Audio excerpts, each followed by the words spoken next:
So good afternoon to everybody. My name is Puneet Oza. I am the current Vice President of the Institute of Chartered Brokers. And it is actually a very interesting and a privilege to today have an interview with the current president of Institute of Chartered Brokers, Kevin Shekef. And Kevin, when I look at specifically what I am looking to do in this interview is, as I call, passing the baton interview. As a vice president of the institute, I actually find this to be a fantastic opportunity, not just to recap your own stellar career and what you've been doing in the industry for so many years, but also how it's been intricately linked with the Institute of Chartered Brokers.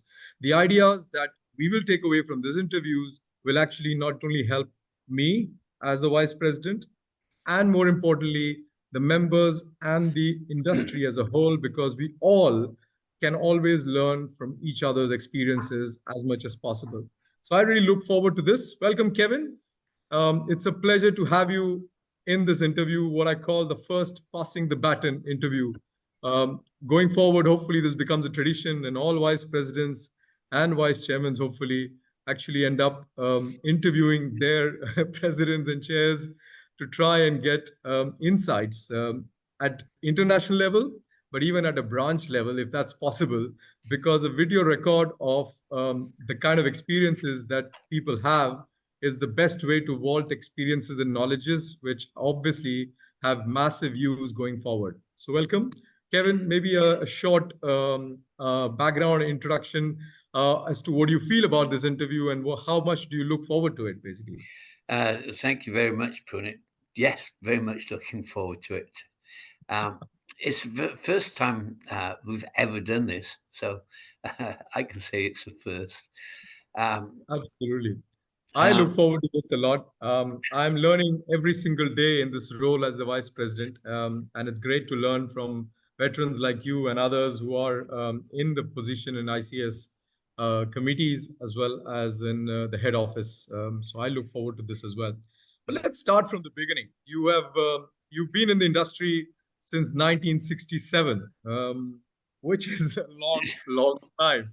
And obviously, you have seen a lot. But what always fascinates me is the entry into shipping is not a very normal course of affairs. People don't kind of grow up thinking or hoping or aspiring to become a shipbroker, for example.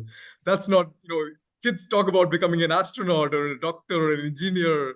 They really don't tend to kind of look at shipping as a massive career space. But once you're in it, I can tell you, and I'm sure you can tell me, that it's the best industry to be in. Not just because we are in it, but I think it is the best industry to be in. But what brought you into shipping? Well, it was strange because I was caught up in the years after the war, a long time after, but the education system in the UK was changing. And I was caught up in this change and I really hated it. So I decided it was time to move away from school. So I wanted a job, and there was no family history of working in shipping. I just literally needed a job to pay the way. So I got a job in a small shipping agency company in Newport in South Wales. 11 staff there. And my first salary was £6, 19 shillings and sixpence a month, which is about US dollars 10. But it was quite enough in those days. And I joined with no illusions about shipping. It was just to pay the way. So I got into this small organization, small shipping business. And I, I moved from the freight forwarding department into the ships agency department. And do you know what? As I got into it, I found I was taking on more and more responsibilities, visiting the ships, seeing captains, and then during the daytime, spending most of my time on freight forwarding. So I was balancing out the whole number of different skills in the business, and Right. so that was a great start. And to be frank with you, it was during those early years in that small company that I became like a sponge. Everything that was coming my way, Hmm. I was just supping up, and then I got into bills of lading and putting documents on board ships, and so yeah, it was just something I really enjoyed, and I took to it quickly. Fantastic. What kind of ships and what kind of cargoes are we talking about here, Kevin? Well, I had a real mix because first of all, during the day, I used to work in a freight forwarding department. So I was Right. shipping goods all around the world. But then, because I wanted to make some money, I used to do the ships in the evening. So I used to do the ships agency on the weekends. Um, and they were mainly bulkers. We were handling a lot of iron ore and coal. So, Right. so, so I had a real mix of different businesses, and of course, the fun part about it was all the daft jobs I used to do on board the ships.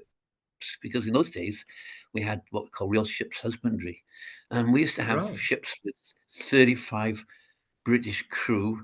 No, I'll rephrase that. 35 drunken British crew.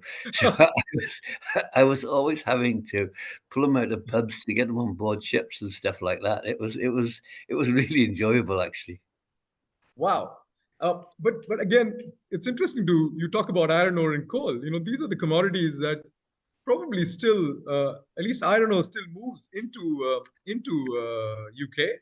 But probably coal is completely moved out of the space because of the changing nature of the industry going forward. So obviously, although we might be jumping the gun a little bit, you actually have in your later years managed to have very close ties with the steel plants and steel majors as well, which probably has really been because of the foundation that you got in those early years. Would you say that? Yeah, exactly. I mean, one of the tricks I learned was every time I had a ship coming in, whether it was iron ore or coal, Hmm. one of my ex-bosses said to me, get an atlas and find out Right. where those ships came from, and Fantastic. find the trade. So that that led me in to look at not just iron ore and coal but other trades. Why do cargoes move from one country to another country, and then look up the ports that they loaded in. So I learned, when I came to do my examinations, I had a pretty good idea of all the major ports around the world, and particularly the I small ones. Absolutely. And I think that's so important. When I started my career, I was going to join pressure shipping in Bangkok. And I used to be in London before I joined Precious. And one of the ship brokers who knew me took me out for a curry and then told me, "Oh, you're joining ship owning company and you're joining the industry. Here's a blank piece of paper. Why don't you draw me a map of the world?" And I can tell you, it was so difficult to actually get every country, every area of the world right. That's you realize that geography is not anybody's strong point, but without that, shipping is a big challenge. So that's great learning for most of the young ones that while it is important to know the smart things in shipping, as they call it now, technology, digital, but this geography, the atlas, the distance tables, those were the foundational aspects that you needed to kind of get right. And obviously, because of that, your foundation is extremely strong. But let me try and ask you about where was the first glimpse and exposure to the Institute of Chartered Shipbrokers professional exams. At a very early stage, you got involved in giving the ICS exams. Was it something that your employer was pushing you? Was it something that the employer was looking to give you as a training, or was it something that you actually had a lot of interest yourself? How did you actually get the exposure to ICS very early in your career? Well, as I said, I was probably around about 18 or 19 years of age and moving from forwarding to agency. And my boss said, look, you're obviously enjoying this work. Why don't you take your chartered shipbrokers examinations? Because I should have gone on to university and done a university degree. And he said, well, Right. this is an alternative way to do it.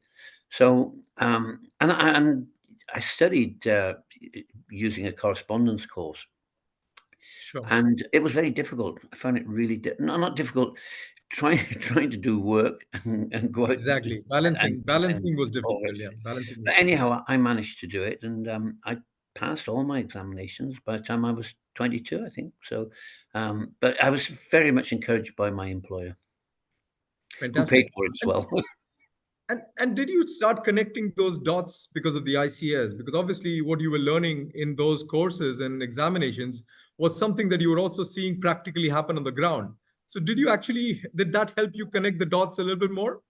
Oh yeah, I mean, in particular, I was at the forefront of food transportation, bills of lading, and which it was all quite new in the early 70s. Containerization had just started, so there was a lot going on in terms of changing documentation, etc. So the institute examinations enabled me to get a thorough understanding of documentation, which was the major part of my business, major part of my growing up, really, in shipping.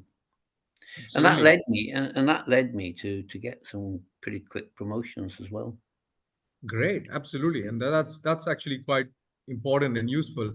I think if I look back in time, the whole idea of the maritime industry is that it is a self-regulated industry. We actually intend to continue to regulate ourselves as an industry, but more importantly, help each other with our experiences and knowledge. And the Institute of Chartership Brokers would have been formed at that point of time as the kind of a vault of knowledge which would basically help professionals find and link up with other knowledgeable people to eventually build their own base in the industry. So I think as an experiment and as the way the institute has evolved, it's kind of a unique institution in its own way Yeah. because there's no mandatory push from any government for the institute, or it's all by the members, for the members, of the members, and helping the members at the end of the day. So it's a very interesting model which is sustained over century now. Yeah.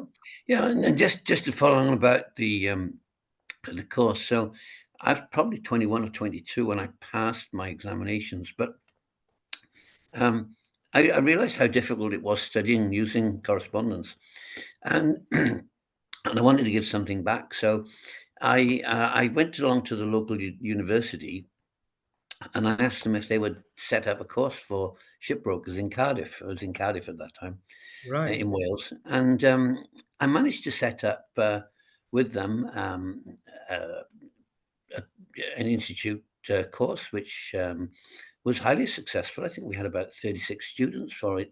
And what I wanted to do is to enable the students to make it easier for them to take their examinations by going to a college every night rather than sitting down doing the correspondence.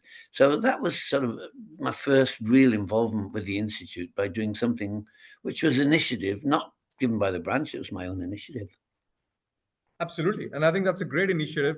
I actually feel that the professionals, when you're working in your day job, having correspondence courses takes a lot of willpower and determination to actually do that course. But if you are doing it in a college, in a kind of a lecture surrounding, then not only do you actually go out there and learn, but secondly, you also get the chance to interact with other students, which is very motivating at the end of the day. Yeah. And that brings me to the networking space as well. I mean, did you actually find that once you were a part of the institute, did it help you in the networking space? Did you actually build more contacts in the industry because of the ICS connections? I think that would probably follow a bit later. My initial stage was to, once I'd passed my exam, once I'd passed my examinations and set up this course, was to get more involved with the local branch, Yes. um, which did give me a limited amount of networking. But at that stage, I was really wanting to push my own career. Absolutely. um, so I was very fortunate because by the time I was 24, the manager that had taken me on and had retired, and Right. they promoted me, so I became the branch manager. So I had these 11 Wow. people working for me now at 24 years of age. So I then continued with the institute. And I moved into Cardiff. I was full time in Cardiff then. Right. And by the time I got to 26, here I was with another promotion, and really all relative to my qualifying as a ICS. And I then took over as regional manager of the whole of the west coast of the UK. I had about 100 odd people working for me, and I had 5 offices. So it was all very much due to the professional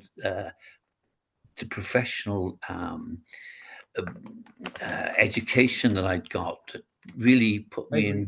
in place to be able to do. I mean, I was short of management skills, of course, but Yes. yeah, again, that came later. But I had the skills to be able to handle most things that were thrown at me. Absolutely. And I think professional knowledge makes you stronger because you know what you're talking about. And if you know what could be the potential problem, which you can understand better when you're professionally qualified, you can also try and look for the solution in the right direction. Because most of the time, it's not really the answer that is eluding you, it's the right, asking the right question that's eluding you most of the time. And if Of you course. can ask the right question, the answers usually come on pretty quickly. Yeah.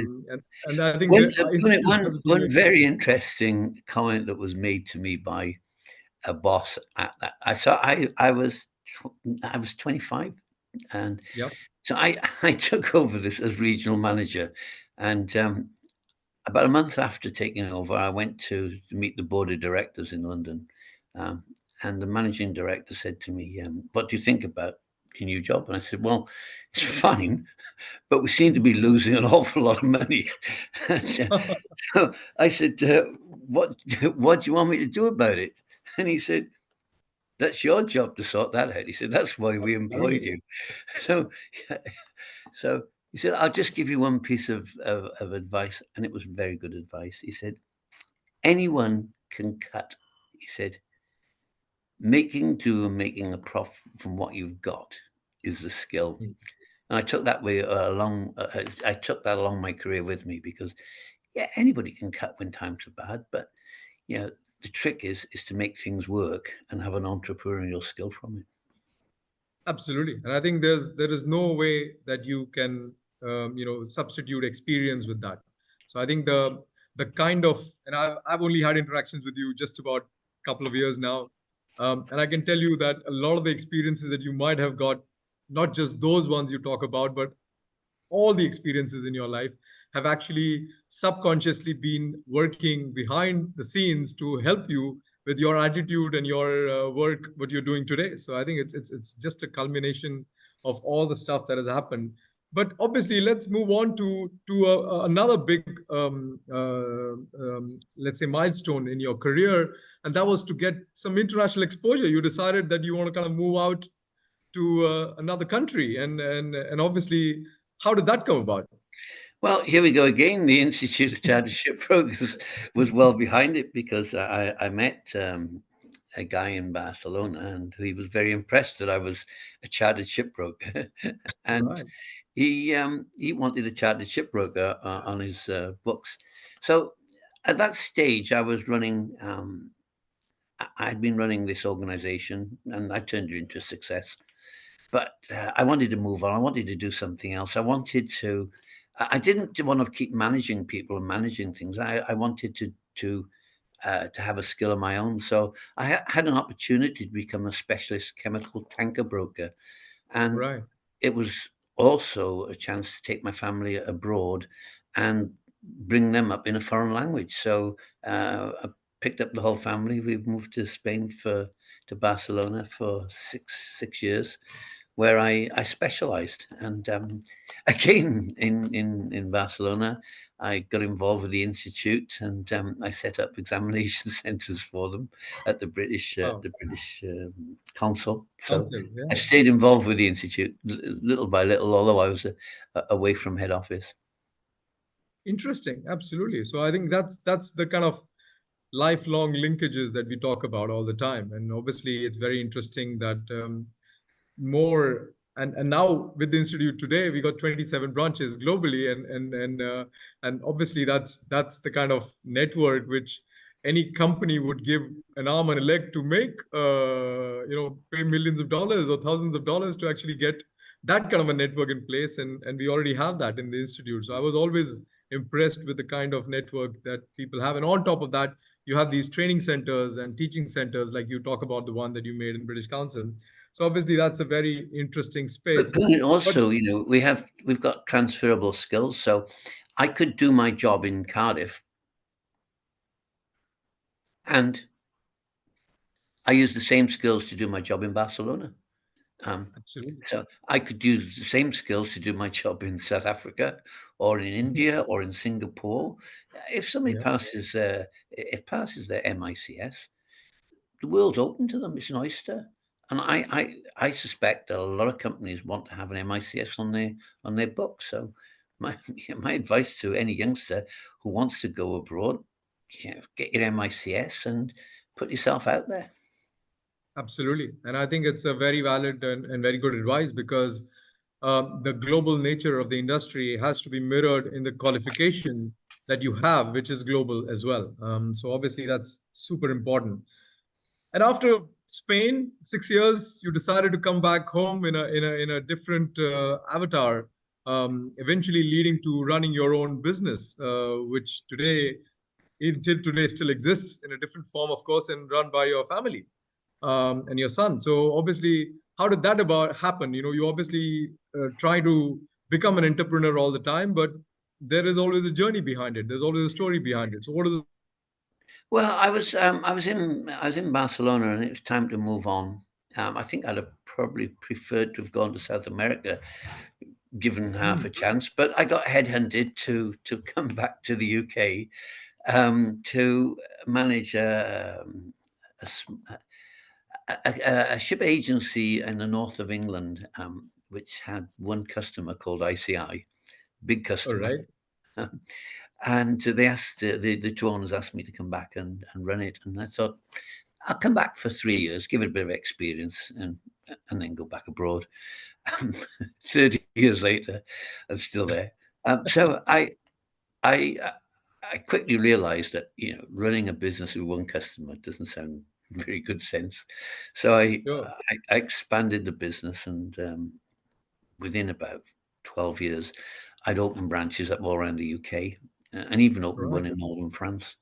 So we were expanding the business, and then the two shareholders, they were having problems with one another. They weren't getting on, and it was rubbing off on me. So I asked them if I could buy the business off them, and we split the company up because one of the shareholders wanted one part of the business, the other shareholder wanted another part. But the bit I wanted was the north of England, so which had 4 offices, and which was the best part. So Hmm. I bought that from the owners, and then renamed the business Casper Shipping. Well, there's a story about the name because it used to be called Clarkson Brothers and Casper, Right. and Casper started out in 1872, and Wow. Clarkson's in 1900. So when I did the management buyout, I had to. I couldn't use the Clarkson name, so I had to do something else. So I thought, well, let's go with Casper. So I was able to bring Casper back and then make sure I got my 150 years history to go with the company. Yeah, well, Casper is the friendly ghost in the comics, so obviously it's it's friendly in all respects. But more importantly, which when you talk about that part of England, what ports are you servicing, and what kind of commodities are we talking here now? Well, when I came to Teesside, it was purely chemicals. Right. Um, we were handling around about 100 ships a month, which is quite, Wow. as a ship agent. Yeah. And then I was a little bit concerned that the chemical industry might start falling apart. So I managed to go and do a deal with British Steel Corporation, and I Right. managed to get them to outsource all their ships agency work. So, I mean, in my heyday, we were probably handling about 150 chemical tankers and steel carriers into into the area. But as I said, we expanded outside, and we were handling chemicals all around the country, and then also Mm, into grain products as well. So we diversified quite a lot over a period. nice. Yeah, absolutely. Steel then became Chorus, and that then went on and is the same story, right? And obviously, so many common connections there, Kevin, because I remember one of the gentlemen here in Tata NYK, Indranil Ranade, talking about you guys and Michael. Um, And I was wondering how does he know it? Because he was in British Steel at the time in UK. So that's again, the power of networking, linkages, the merry-go-round of shipping relationships and networks is always interesting to see that. So obviously you have also seen multiple changes in the industry as well as the customers that you have seen. So how has that evolution of Casper Shipping taken place, and where is it today? Obviously, you have decided to kind of move away from it. Well, just to sort of explain the family side of it, Michael was working as a lawyer in London, and I decided that there are other things I want to do in my life. So Sure. I brought Michael into the business, and he became managing director. And then later, he did a management buyout, and he took over the business. Um, Right.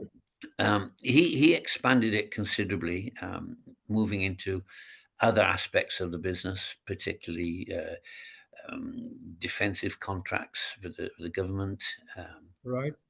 Then on to actually running a fleet of ships themselves. I think they currently have 9 ships in the short sea section, of which 3 of them are owned by the company now. So he's moved a long way away from just ships Absolutely. agency. And one of the great things was Brexit. I hate Brexit, but it was great for the business because suddenly, instead of just having a couple of people doing customs clearance, we had a whole group of people doing customs clearance. Everybody wanted direct skills, so it became quite an important part of the business. Absolutely, and I think that's a great story in terms of evolution of the business that you see. The core foundational aspects still remain very strong, I'm sure, but then you can build on it because, as you say, they're transferable skills. You can start using them on multiple levels of businesses and multiple areas of businesses, using the same skill sets in some ways, and obviously, it can really lead to a fantastic progress. And obviously, you're very very happy about it. But if you're saying you really wanted to do other things, then one of those other things was the High Tide Foundation.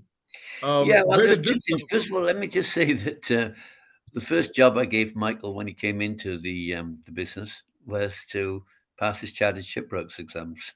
from? Right, So of he course. he wasn't going to become managing director without being an MICS, which is exactly what he did, and I'm sure Yes. he'll tell you the same.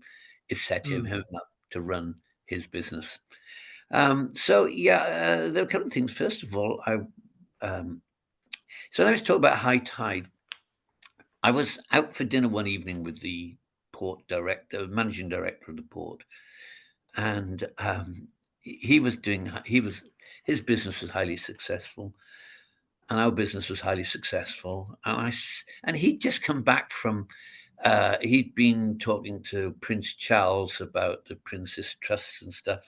And I said to him, "Well, why don't we do our own thing? We don't need the Princess Hmm. Trust. We can set up our own organization." So Right. together we formed the High Tide Foundation. Initially, we all we wanted to do was um, give children a chance to visit the port and look at ships and look at cargoes and see job opportunities. But quickly that expanded because we suddenly got involved with all the port users and port industry leaders, and they all wanted to participate in high tide. So we managed to cajole them into. I remember one boss saying to me, "Kevin, what do you want from us?" I said, "I don't want your money. I want your Mhm. resources. Can I bring our kids into your factory and see how it runs?" And he said, Wow. "Of course you can." And he said, "And if you want, you can take them to Holland and see our Holland business as well, and we'll pay towards it. Don't worry." So Wow. once we got the leaders of the industry around here involved, it opened the door to all sorts of things. And so the High Tide Foundation evolved, and looking to help children 14 to 18 to find work in the maritime sector. Fantastic. I think that's so important if you ask me, because one of the things that I see the younger generation is awareness about the industry. I think raising the awareness of the industry at that age is far more crucial, because that's the age that they can take those decisions whether to come and move into that industry or not. I think it's a fantastic age group to kind of move in that space. Yeah. But also, as I said, the first time I met you virtually was when we looked at that ICS Educational Trust Fund. I became a trustee, and we talked about the impact that a fund like that can have as well. Again, I believe that not many people are aware, even within the ICS family, of the impact that the trust fund should be able to create if utilized the way it was expected to be utilized as per the trust deed. So obviously there are plans for that as well, and Well, ICS in fact, Education Trust Fund Puneet, as well. I must say that our very first video we made of the High Tide Yes. Foundation was funded by the trust. Wow, that's That, great news. we needed to have a video that we could show around the world, and it was financed by the institute. So there are Initiatives. funds available to do this sort of thing. Absolutely, and I think that's where the future lies. We have to really think creative ways of utilizing the trust fund, and of course the resources that you have in High Tide and whatever else is obviously being done all over the world. Maybe at some point of time we can pool those resources together, at least raise awareness in a bigger way. That can be a huge space. The next big milestone for you, Kevin, was to basically the chairmanship of ICS, the global chairmanship, the international chairmanship, and more importantly for you, we saw for the first time a very global team coming into that senior officer space during your tenure as vice chairman and then chairman as well. How was that achieved? How was this diversification? I don't mean to say that but over the years it was dominated by the British senior officers, and that's the way the industry had evolved. But by the time you became the chairman, you actually positively tried to bring global talent into that senior officer space. How did you achieve that, and what kind of values, what kind of help, and what kind of benefits did you see from that, basically? Well, Puneet, I'll tell you what, what sort of stirred me towards a diversification. I was in a certain branch, and there was a former chairman there, and we were talking about the director traveling to Singapore for a Hmm. meeting, and that former chairman said, "What are we doing spending our membership fees on sending the director to Singapore?" And I thought about it for a moment, and I said, "Hmm, um, I think Singapore pay membership fees as well, don't they? So isn't Singapore as entitled to the services as a director as you are?" And it suddenly dawned on me that whilst we had this, I'm probably going to offend somebody now, but while we had this wonderful, wonderful British Institute, um, it was perhaps dominated too much by you know by the UK because of history, and we were now a global organisation with people in with senior people in all parts of the world. So in my view, we needed to be an organisation which was truly representative from every corner of the world. Wow. And I met Maxwell de Silva, who was chairman of the Sri Lanka branch, and I had many many conversations with him and how Right. we could diversify. So basically, over a period of 2 years, we made sure that when positions we came up, we we made sure we invited other branches to put names forward to get them elected. Elected correctly, but we instead of somebody thinking, "Oh, this is just a London organisation," we explained to them that you could be in South Africa, you could be in Mumbai, you can still be part of the organisation and management of the institute. So Right. that worked very well, and we diversified over 2 years. And for the very first time, I was proud that we had our first overseas vice chairman, which was Karl Franz from Hamburg. He took over from me. So we were moving internationally then. We started to move internationally and think internationally as well. Absolutely, and I think Dr. Para from Sri Lanka was president as well. Later, yes, I think that was around about 2015, 2016, maybe a bit later. Yeah. Correct. Yes. So obviously you had a great representation. And then today, as we speak now, we also have a very diverse global mix of senior officers. I'm from Singapore. We've got Krishnan as the vice chair from the Middle East branch. And then we have a Spanish chairman who's basically sitting in Denmark, as complicated as you can get. But at the end of the day, it is really, as I said, truly a global space. And the more interactions that I see at committee level, at controlling council level, at exco level, it's really interesting to see how much that global diversification move has, planted those seeds at a very early stage, which have given us a fairly global, diverse base of leaders, I must say, across the entire institute. And we are all so happy that those seeds were planted at the time they were planted. Um, of course, as a chairman, you obviously have a different mix of people. You were seeing change happening, changes moved around in a big way. And you thought that once you're retired or left as a chairman, you probably were kind of moving into a different role, but not to be. You came back as the vice president at a time when Institute was on the brink of collapse, if I can call it that. It was a very tough situation, and I think I don't have to mince words and say that all of you, Glenn, yourself, Lewis, and others, really brought it back from shore, you know, epic destruction, if I can call it. It was a pretty challenging space from that side. Now, you came in as a crisis management guy. You actually probably used all your skills of running your own business in some ways to put together as many methods as many ways to kind of do it. How was that? What kind of lessons did you pick up, and how do you see those lessons being embedded in every single aspect that we have to do to make sure that we don't repeat that particular phase again in the life of the institute? What would you say about those trying times? I think one of now there are many reasons why we got ourselves in difficulty. Possibly the biggest, that we were going off on different tangents, taking projects on which were unthought through, ill thought through, running up costs unnecessarily on those type of projects, perhaps traveling to places we shouldn't have been traveling to. And the question has to be asked is, why were we doing it?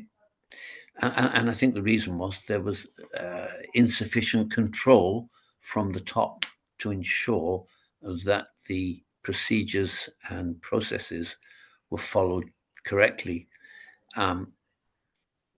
It wasn't the biggest job in the world to come in and change things around, because when you've got a very good product, you've just got to make sure you use it properly. The product has always been, product was the ICS, has always been a fantastic product. It just needed to be managed properly and controlled. We were lucky in some ways because we had COVID. COVID stopped us traveling, so that stopped us spending money on traveling. But I remember very, very early days talking to Glenn, and Glenn and I had a lot of conversations. And I said, Glenn, look, we've got to concentrate on two things: membership and education. Anything else is not going to be tolerated. We're not going to spend money on it. We'll tighten our purse strings, and we'll get ourselves back into financial strength. So it was very simple. Two very simple messages: education, membership. And it took us just about 2 years to turn ourselves around dramatically. Which leads us on now to the next stage on where we're going from here. But the big thing was we had to get ourselves back financially viable. and which we are. Absolutely. And I think you mentioned it rightly that at the end of the day, it's about losing control, which creates all the challenges. You must have your eye on the ball.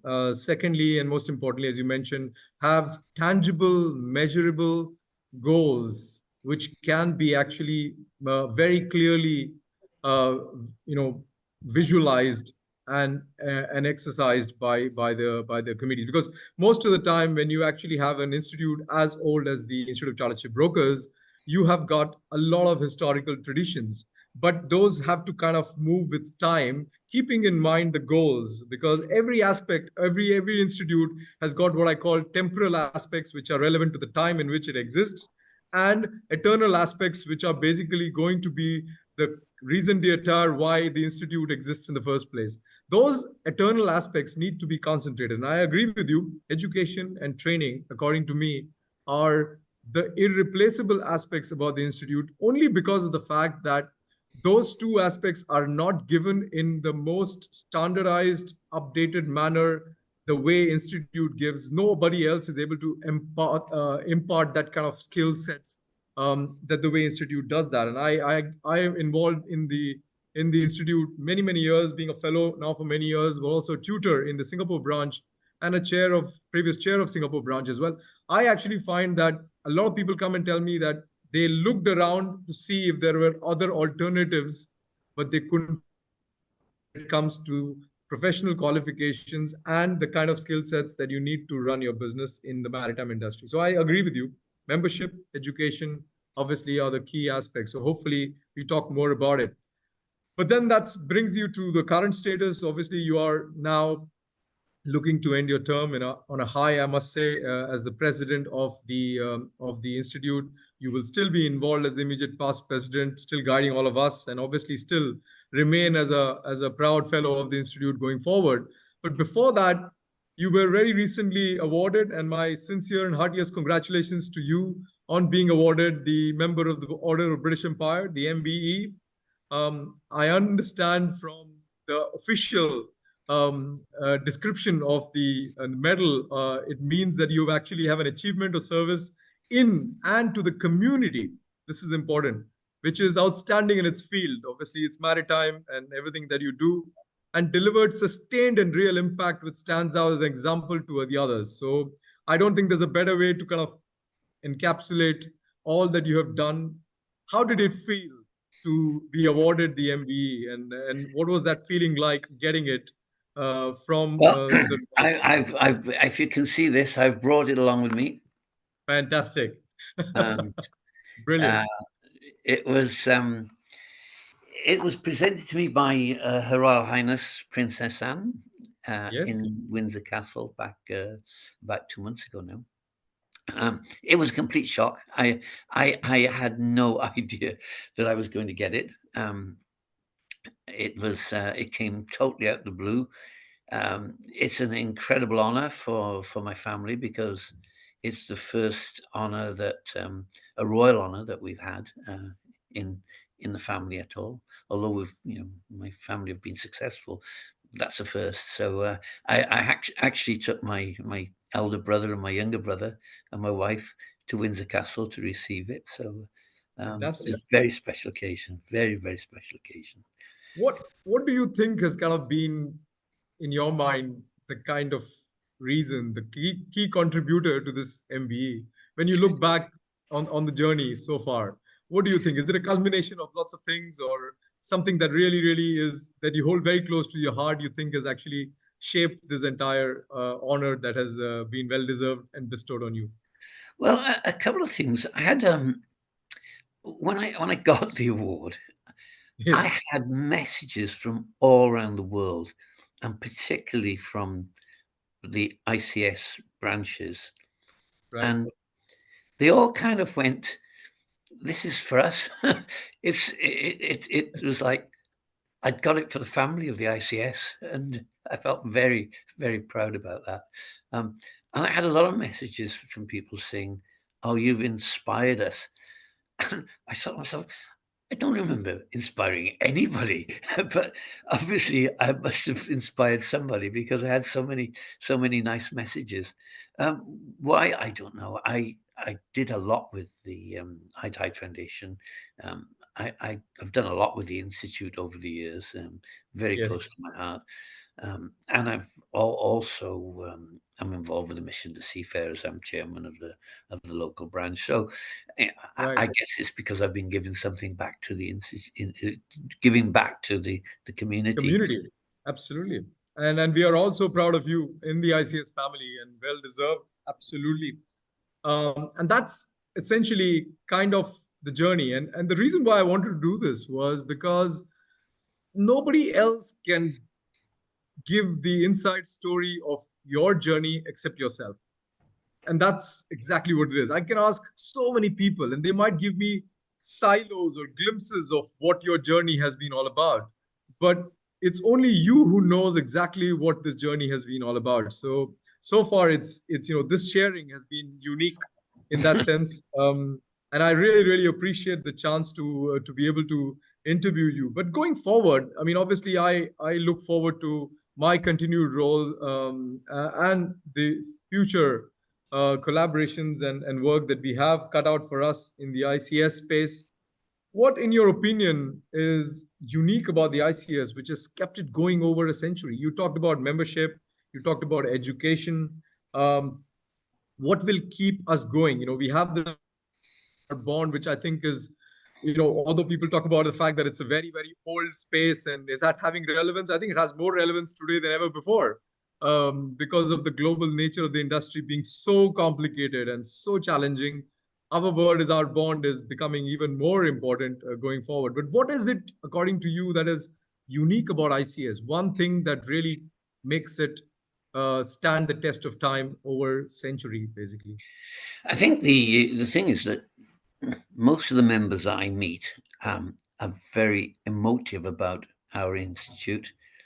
Many of them have differing views on how it should be run, but they've all got one thing in common: the love of our institute, and that's a strange one. And I think it comes about because we study so hard to get those examinations.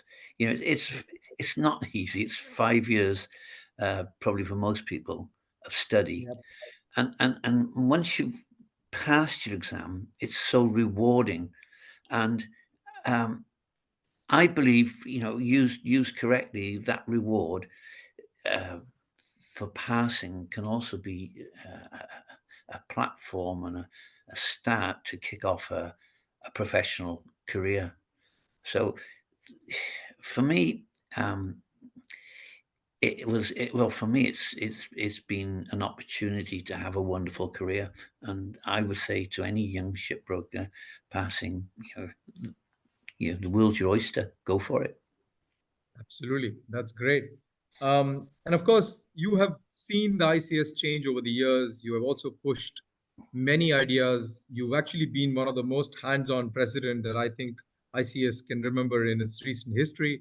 I am president was traditionally a very ceremonial kind of a role, but you actually reimagined it, reworked it, and redone it, which I think kudos to you in terms of how you've looked at it. And I hope to follow those footsteps going forward. But what is your wish list? What are the things that you think have not been you've not been able to tick those boxes? Where do you think those boxes need to be kind of ticked going forward? Any specific areas that you want us to take it forward? Well, the biggest and most important thing is the digitalization of our examinations, and the bring our studying into the 21st century, so that we've got the right technology. That to me Sure. is our prime aim over the next few years. If we get the technology right, we can open doors all around the world. We can take it much further than we are at the moment. We've got 27 branches, I don't know, 80 exam centers, but we could have exam centers all over the place by just logging on online and doing your examination. So I think the future, handled properly, is immense for our institute, far bigger than it is currently. So the future is looking very bright as far as I'm concerned, providing we manage it properly.